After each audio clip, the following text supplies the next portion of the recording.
Hi guys. So I didn't do a call this week, a check-in. I was just kind of taking care of a few things and being lazy actually, the holidays, it's all happening. But I did want to check in today, so I'm just doing a quick video to check in with you guys so you can watch and we can talk about the book and what's coming up. So this is the end of week 6, if you can believe it. Only 2 weeks left and we're entering into the shred phase.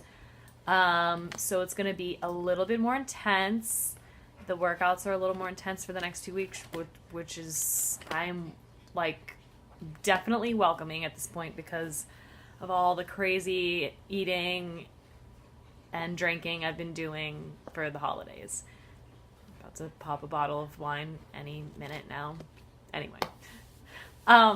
So I did want to kind of check in with you guys about whether or not you wanted to extend this group a little bit, because a couple of you had reached out to me that you were either sick or just kind of indulging a little bit in the holidays and not working out as much. And we're going to be starting week 6 over again this week, so I can extend the group. The other thing is that Jordan and I are starting a new group for this new year, and it's going to be mostly people doing the T20, but again, it's going to be anyone could be doing any workout. You know what I mean? As far as the workouts will go, we'll probably be focused more on talking about the T20 and that kind of thing. But again, I'm planning on doing another book, a different book, and new insight, new inspiration, all new things, new Zoom calls, and new workouts together. So, I mean, there's a couple of people in this group, because this is the Lift 4, primarily this group, but there are people in this group who are not doing Lift 4, doing a different program, which is totally fine. So again, we will be starting that. The official launch is January 14th. I am going to start the group January 7th for a prep week / a couple of workouts from T25 that are not mandatory. But so I just wanted to check in to see what you guys want to, maybe I'll do a poll on Facebook and see what you guys want to do about that, or you guys can reach out to me individually if you'd like, or you can message at the end of this in the group chat what you guys want to do. But really super exciting. I can't believe there's only 2 weeks left of this group. It's nuts. It's really, really flown by. And every time this is the 3rd time I've done this program, I'm shocked how much I love it. It's funny because I'm not super connected to Joel. I think the people on the actual program I'm not super attached to those people. If any of you have done 80-Day Obsession, it's you kind of get attached to the people in the group because you're sort of, it's everyone who's a part of that workout group.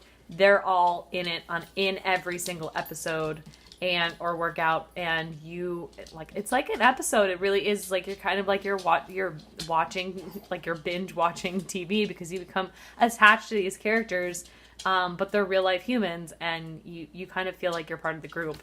So I didn't really feel that with Lift 4, but hands down, this is my favorite program. And the reason why is because it changed my body in a way that I wasn't expecting. And I feel like I get a full body workout. I feel like I love lifting. I love it more than I knew that I did. I love it even more. I love what it does to my body, and the additional HIIT and core work is incredible. And I just adore this program. I think it's phenomenal. The fact it's only 4 days a week, is bananas amazing for a flight attendant life. So it's really, really great, and I will definitely do it again. But the next program that I am personally doing is the Transform 20. That's Shanti's new program. So that launches January 14th with his exclusive group. Let me know if you want to get into that group. If you would like to, you have to pre-order the program because it doesn't come with BOD, because the actual program doesn't release on Beachbody On Demand until sometime in the spring, I think. So this is kind of like the pre-release exclusive test group with they did a test group with the elite coaches a couple of months ago, but now they're doing the elite test group with just everybody who signs up. It's like a pre-release thing, and Shanti is going to be running his own group as well, so you would be in his group and mine, so that's really cool. So let me know if you're interested in that. The step is not required. It's just like suggested. I got it because I want to try this the way that it was meant to be. And then the program materials just kind of come with the thing. So I feel like if you already have BOD, it's probably not that expensive. I'll look up the price for you guys so that you know how much it is if you want to join. But it's definitely not going to be like that 160 that your initial thing was. It's going to be less than that. And even less if you don't want to buy the step, which is not mandatory. I just bought it. But also, I know some people who just bought their own step. He also has people in the program doing the program with a random step that's not his specific Beachbody step, which I thought was really cool of Beachbody to do that, because that, to me, I feel like I trust them so much, because they're not like, oh, just buy this product because we need to sell it. You know, they're like, well, if you have your own step, you can still do this program, which I thought was so cool. Okay, I could talk on and on and on about that, but I'm going to move on to our new chapters. So for week 6, we should have read, let's see, Loosen Your Bone, Wilma, chapter 17. It's so easy once you figure out it isn't hard. Chapter 18, Procrastination, Perfection, and Polish Beer Garden, which is what we discussed last week. And so this week we will be reading chapter 19, 20, and 21, The Drama of Overwhelm, Fear is for Suckers, and Millions of Mirrors. So today I'm going to discuss the drama of overwhelm, because I feel like that's coming up for me specifically this time of year, and probably for most of you. Like, it's the end of the year. It's like one of two things or all of the above are happening, where it's like, I haven't gotten anything done and I need to hurry up and get all this done, or I have a deadline or something. Or it's like, oh my God, it's the new year. Like, I'm going to make a list of all these things and I'm going to start getting all this stuff going, and it's a lot, but I'm going to do it. So I just wanted to talk about overwhelming yourself and trying to, there's some tips in here about how to deal with that. So, oh, Murphy's coming to join us. Say hi, Murph. Okay. So her initial quote is, I have lived a long life and had many troubles, most of which never happened. Mark Twain. Which is just overall exactly what this is all about. So in her initial, she starts talking about just that like, the other quote is, life is but a dream, don't turn it into a nightmare. Like, you are in charge of your own universe, your own self, and overwhelming yourself just basically is all in your head. And there are things that we do to ourselves that are part of those common misconceptions and limiting beliefs that we tell ourselves all the time, and we can get overwhelmed by certain things. So she kind of breaks them down, and she calls them common complaints about overwhelm. And so the first one is there's not enough time. So she starts talking about how time is an illusion, and how that's kind of like a little bit hard for like our brains to comprehend that time is an illusion. It's easier to grasp the fact that not having enough time is an illusion. So, for example, she gives a couple of examples, like, I don't have time to find a real parking spot, so I'll park in this loading zone and then take forever to get your car out anyway. I don't have time to clean my office. Oh, look at that. I just spent half an hour that I don't have looking for my phone that was buried beneath a pile of crap. So, like, my example could be how many times I said, oh, I don't have time to learn how to play the piano, that I've always wanted to learn how to play the piano. I have a keyboard upstairs, barely used it. And I gotta tell you, if I would have, like, taken the time, like, even 30 minutes a day for the last 4 years that I've had that keyboard, I'd probably be, like, playing you some Mozart right now. Or, you know, maybe a Christmas carol. But, you know, that's the idea, is that this is a limiting belief that we tell ourselves, that there's not enough time. Murphy, what are you doing? She's, like, licking the couch. Does anyone else's dog do that? It's so weird. So these are, like, some of the little tips that she has to deal with that. I love the first one so much. Show some respect. If you want more time in your life, show time some respect. If you're constantly late, if you blow things off, or if you're a flake, you're not sending a message to the universe or others or yourself that you value this precious time that you crave and are trying to create more of for yourself. You can create anything you desire, but you have to truly want it. If you act like time isn't important, that it's fully worth wasting and disrespecting, you're not in alignment with what you say you want to do. You're going to have a hard time getting it. I mean, think of time as a person. I loved this so much, and it really made me think about things. If you think of time as a person, would you expect time to keep showing up for you if you constantly treat it like it was just some dumb thing that didn't matter? I think not. And this is so funny to me because Sam and Jordan know I'm sort of, like, known as the person that's always late. Like, when we get together, they're like, oh, Michelle will probably be 30 minutes late. Like, some friends have been like, okay, we're going to meet at 8:30. Tell Michelle that we have to meet at 8. I'll be there at 8:30. And the thing is, that's really crazy, is that I'm never late for work and things like that, because it'll be like, I'll be getting ready. If I'm getting ready for work, for my job, as a flight attendant, and I'm, like, putting makeup on, and I have, like, one eyelash on, and my alarm goes off that I have to go down to the bus, I'm just gonna go with one eyelash, because I don't even care. Like, I have to go. Like, I have to go, you know?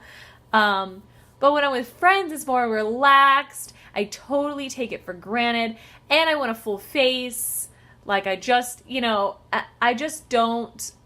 I also don't wear, like, I don't always look, like, amazing. I don't wear a lot of makeup a lot of times. And so, like, for me, I think I've gotten better at it as a flight attendant because I have to wear makeup. But I, like, take so much time, and I think that I don't block my time out. I don't respect time, obviously. And I don't give myself enough time to get ready. I also haven't come to terms with the fact that I probably take 2 hours to get ready instead of an hour. And you know what I mean? So, like, but at that point, I'm not only disrespecting time, but I'm disrespecting my friends. I'm not giving anyone respect by being late. And so, it was a really good way for me to think about that think of time as actually a person as well, you know, because if I start there and think of time as one of my friends, and I'm like, okay, well, I need to make sure that I map this out, and I'm really, really real with myself about how much time I'm going to need for this, and etc. So just this whole tip is totally about awareness of yourself. The second one is keep your friends close and your enemies closer, which is another really great tip. So what do you find yourself doing instead of doing what you're supposed to be doing? Screwing around on Facebook, answering emails, eating even though you're not hungry. I do that all the time. Once you know what your favorite distractions are, you can build up a good defense against them. Turn off the internet and phone while you're working, etc. And this is something we talked about last week with the procrastination. I'm like such a great procrastinator, and I definitely have my little things. A really, really good tip for this is, and I think I talked about it last week, is just writing them down, like listing them out. Like, what are the things that you need to do, and what are the things that you're doing instead? Like for me, it's being on Instagram. Like I will watch stories for hours. I'll look up and I'll be like, oh my God, I just sat here for 2 hours watching stories. Like, what am I doing? Like, what a waste of time. So I now plot that as part of my day. I legitimately am like, okay, I will give myself an hour tops a day, because I have to think about it too. Like, because you will mindlessly do things like that too, like scroll on Facebook or like shop online, and all of a sudden you're like, where did the freaking time go? Like, what have I been doing this whole time? So it's a good tool to be aware of that and kind of go, well, how much is this worth to me? Instagram stories, for instance, is not worth like that much to me. Like, I don't need to be doing that, but I know I will mindlessly just do it if it's there for me to do. So I have to be like, okay, how much time do I even want to give this? An hour tops to me in a day, an hour tops. So because this is also part of my job as a Beachbody coach, to post and to talk to people on Instagram. That's one thing, which is where it gets kind of tricky. I just have to make sure that I'm very, very like strategic about that, and I'm aware of my distractions. So kind of the thing we talked about last week about knowing what your distractions are and knowing how to shut those off. There's a girl that I follow who deleted her Instagram app for like a week. She was like, I gotta get it, because she's writing a book. She was like, I have got to get this off. I can't be like distracted by this. So knowing what those things are. So the next tip is chunk it down. There's nothing more deflating than looking at some giant task and wondering how you'll never ever get it all done. So don't try and eat the whole elephant at once. Break it down into bite-sized bits. So this is great. This is kind of bringing me back to the Start Today journal, which I talked about in our very first meeting. If you guys aren't doing that, that's fine. But just to remind you about her little excerpt in the beginning, basically talked about how, you have all these goals, and we're going to be making goals for the new year. Everybody does. And it can become overwhelming. Like, oh, I got to eat healthy now, and I have to drink more water, and I have to exercise, and I have to organize my room, and I have to plan this vacation, and I have all these things. Like, you have all these things that you want to do, and you're like, I'm going to try them all at the same time. And that will never work, because if they're not things that you're already doing, you're going to be completely overwhelmed. I think the quote that she says in that book is, if everything's important, nothing's important, because you can't give yourself to too many things. It just will never work, especially things that you aren't already doing. So the idea of it is to put them in order of importance, and the thing that's like the most detrimental, like for me, like I would say, let's just say it's drink more water. Let's say that's the one for me. So I'm not going to worry about all the other things. Eating healthy, yes, I need to be eating more healthy. Working out, fine. But working out was one that was like my main goal last year. And so now it's a habit. So I started there. I zeroed in on it. I zeroed in on that one thing, and all these other things, it's like throwing a pebble into a lake, and the ripples just start to come, basically I started working out, and then I wanted to eat healthy.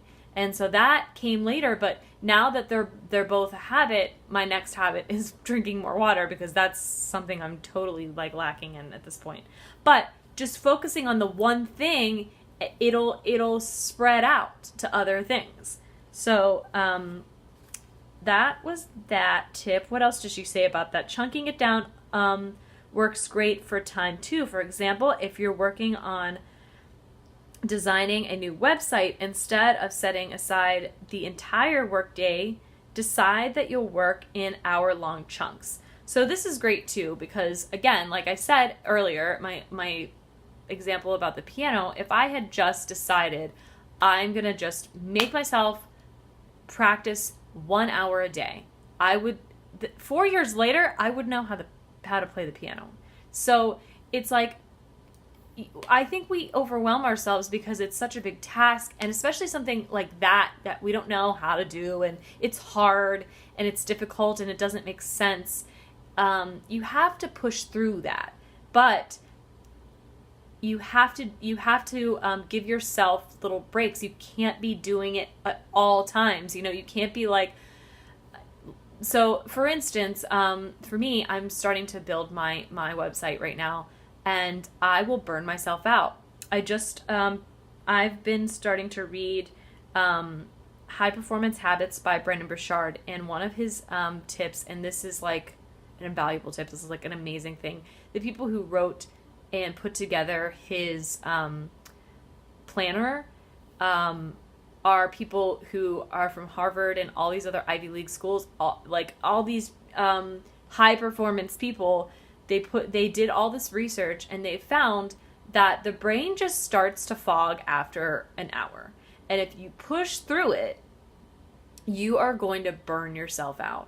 And then the next time you go to do this task, you're going to already feel burnt out before you even start it, because your brain is already conditioned to feel that way.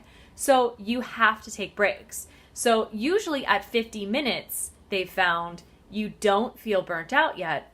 But if you take the break and then you come back to it, or you come back to it to the next day, you don't ever feel burnt out, and you always feel like you're getting somewhere with this task. So for whatever it is that you have on your plate right now, I set like alarms for myself. I will be like, okay, I'm going to work on my website 2 hours today. That means I have to take a break in the middle somewhere. And it doesn't have to be like a 30-minute break. It could be like a 2 to 5 minute break. Sometimes I get up and walk around. Sometimes I go get some water. I get another cup of coffee. I go and talk to my sister for a second. I meditate. I move my body. It doesn't matter. As long as you're removing your face and your whole like mind from whatever you're doing for a few minutes, you need that break. And then chunking it down, making sure that you're only doing things for a certain amount of time, because you can overwhelm yourself for doing something for too long, or if you're powering through the whole day, you will burn out no matter what it is that you're doing. Okay, so then her second, what did she call them? Common complaints about overwhelm. So we're moving on to that. The second one is there's too much to do. So, I love this too. Ever notice that whenever you ask someone how they're doing, about 99% of them say that they're good, really good, busy, but good. Busy has become the new fine, thanks. I mean, where's the fun in that? What kind of message does that send out to the world and ourselves? No wonder we all feel like we're pinned beneath a giant cement slab of to-do list. So the first task is to watch your mouth. Stop talking about how busy you are. Focus on what you enjoy about what you do and the space in between the doing, instead of feeling weighed down by it all. Decide that you live an awesome, relaxed life full of interesting projects that you love doing, and communicate that to the world and yourself. And then go out and merrily do it. This is awesome, because I feel like that is all I ever say to anyone. How are you doing? I'm good, but busy. I'm good. And I feel like it's one of those things that's become a part of our language, because it does a couple of things. Like, one, it kind of excuses me if I haven't been paying attention to this person a lot, to be like, I've been busy, Or it'll just like kind of make me feel better. If I'm not doing enough, I'm like, yeah, I'm busy. You know what I mean? Like, I'm trying to like make myself feel better about not doing anything. But that does create a conversation with yourself and the universe and saying that you're busy. And I feel like I am busy all the time. And we end up feeling busy, but we're not doing anything. We're not even getting anything done. Like, I feel like you're under this pile of nonsense. So, like watching your mouth, not saying that. I'm going to start saying things like, I'm great. I'm working really hard on myself, and I'm having fun in between. I'm taking baths. I'm drinking wine. I'm hanging out with friends. How are you? You know, I mean, maybe not all that, but you know what I mean. And then maybe saying some of the things that I want to be happening, you know? And then, okay, the next thing that she says about there's too much to do is get some help. So this is really great if you have your own business, or you're thinking about starting your own business. If you have the money to get a consultant or a personal coach or something like that. If not, if you're like me, totally broke and you got nothing, you can ask a friend who's totally together and successful to help organize your apartment, your life, like all the things that, if you feel completely overwhelmed by your to-do list, you can be like, here, like, help me. I don't know how to schedule my life. I'm losing it, you know? Ask a friend. And then the next cool thing is, again, another Rachel Hollis quote, shocker. I tried to look this up the other day and I like really can't remember it, but it basically states that in an age where we have basically all the information of all time at our fingertips via the internet, it's our choice to stay ignorant or stupid about anything because we have all the information. If you want to know how to become organized, there is probably 10,000 books about it, and they're all on the internet somewhere.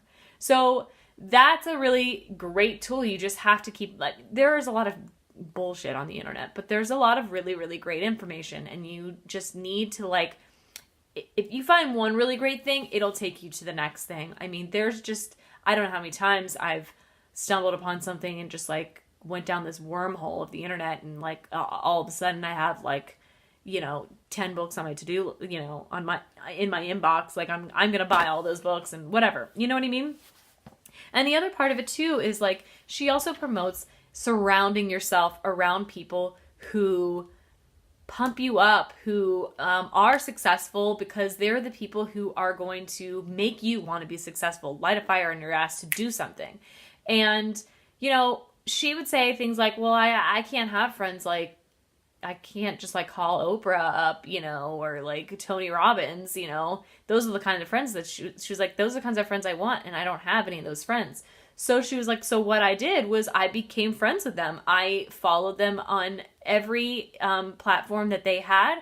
I listened to their podcasts daily. I read all of their books. I research the things about them. And therefore, you're basically using them for that kind of a friendship that you wanted. So find someone that inspires you. Find someone that's like, you're like, oh my God, I want to be, I want to be just like that. Or I want to be able to, like, live my life the way that person's living their life, but me, And for me right now, obviously it's Rachel Hollis. I'm pretty obsessed with her. I honestly, 100%, I think she's kind of annoying. I taught, like, she has on Instagram and Facebook, they do a live, her and her husband do a live every single morning at like 8 or 9 in the morning. Sometimes I can't even listen to it because I'm just like, oh my God. But listen, I'm not friends with her. She is inspiring. She has a lot of words of wisdom. She is a female mogul. She is doing it. She is, like, living her effing best life. And she's got a lot to say about women taking over the world and being their best. And I am here for it. So I'm internet friends with her. I talk to her more than I talk to any of my other friends. And it's not that I don't appreciate my other friends.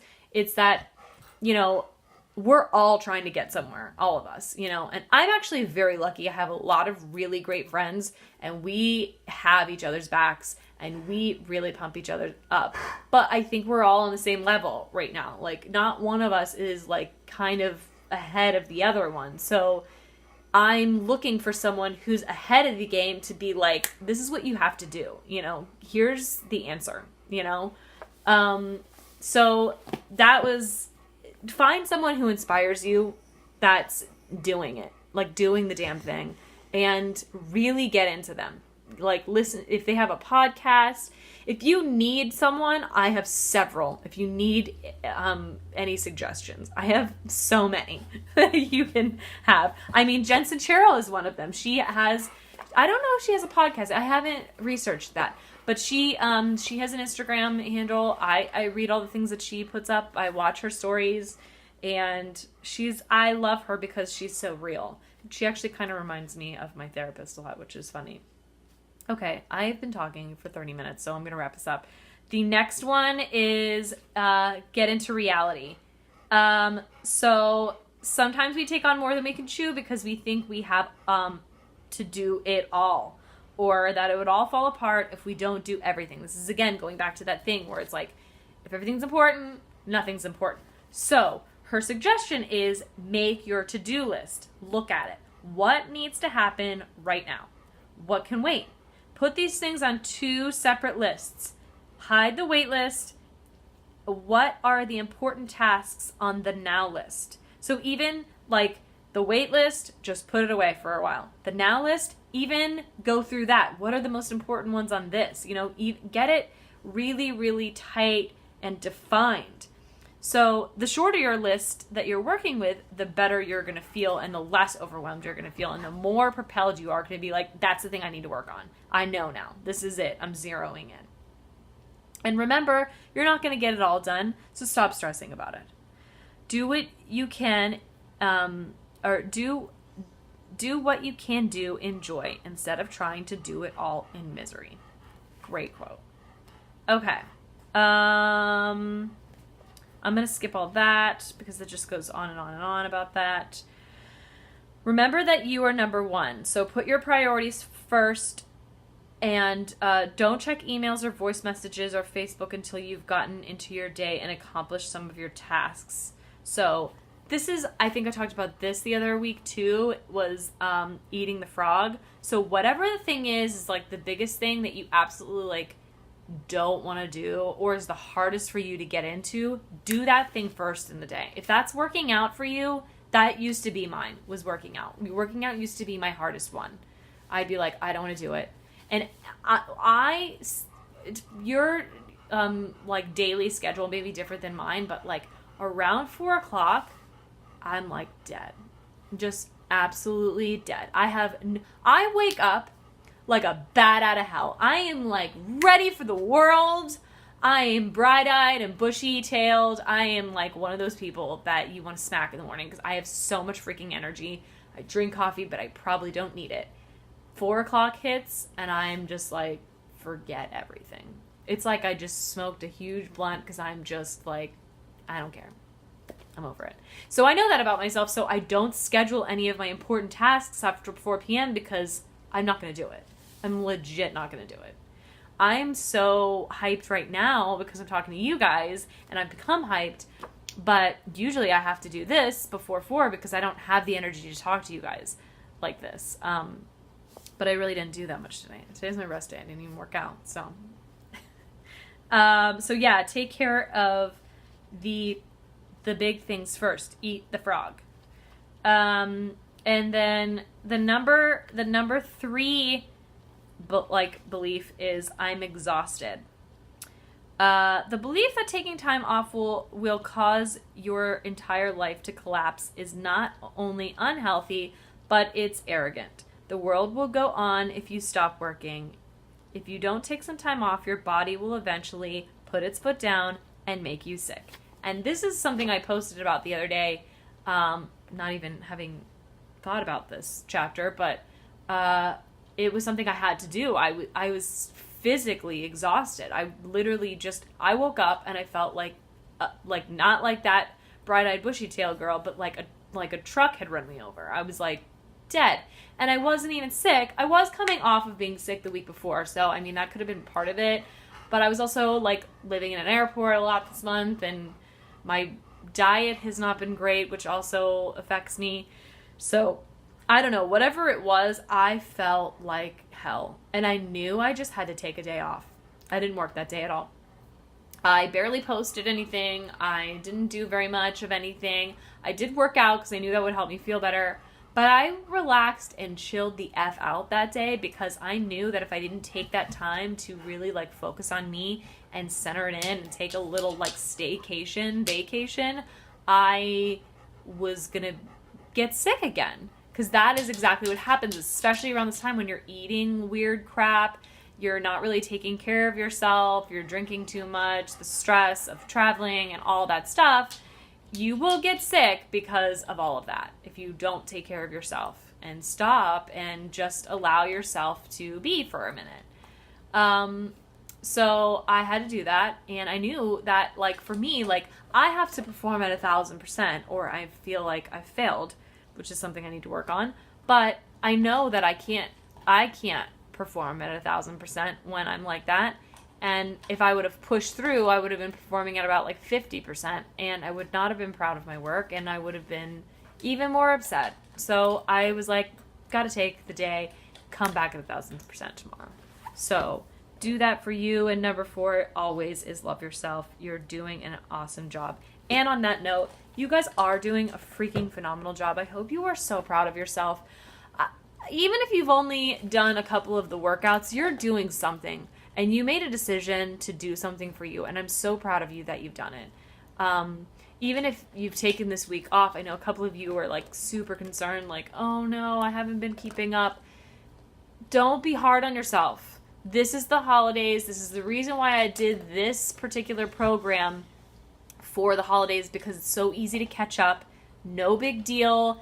You're not like ruining your entire diet by a few days of eating bad and not working out. Like, and don't even think of it that way. Like, think about how far you've come. Think about what you did for yourself. Even if it was just a couple of workouts, that's a couple more workouts than you were doing before you started this. And you should be really, really proud of yourself.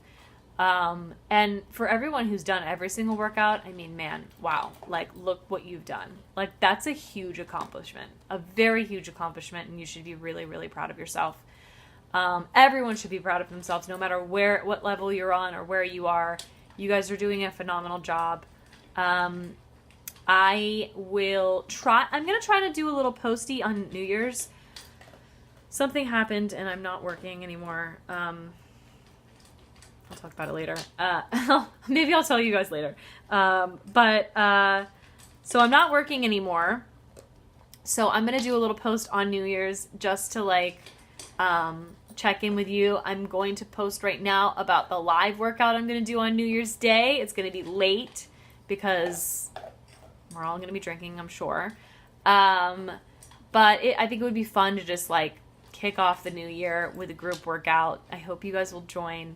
I love you guys. I just want you to be proud of yourself for everything that you've accomplished. 2 weeks left. Again, I'm going to do a little poll in Facebook, or if you're not on Facebook, just message me directly about if you want to extend or not, or if you want to jump into Transform 20. All right, guys, have a really, really super great night. I'm sorry I took this over like about 10 minutes too long, but I just got kind of jazzed about this whole thing because overwhelm is a big one this month, and those are Jen Sincero's little tips. I feel really blessed that I just read that chapter because I feel ready and prepared to take on some things that have been overwhelming me. Anyways, really great talk tonight, guys, and I will talk to you all soon. Have a good night.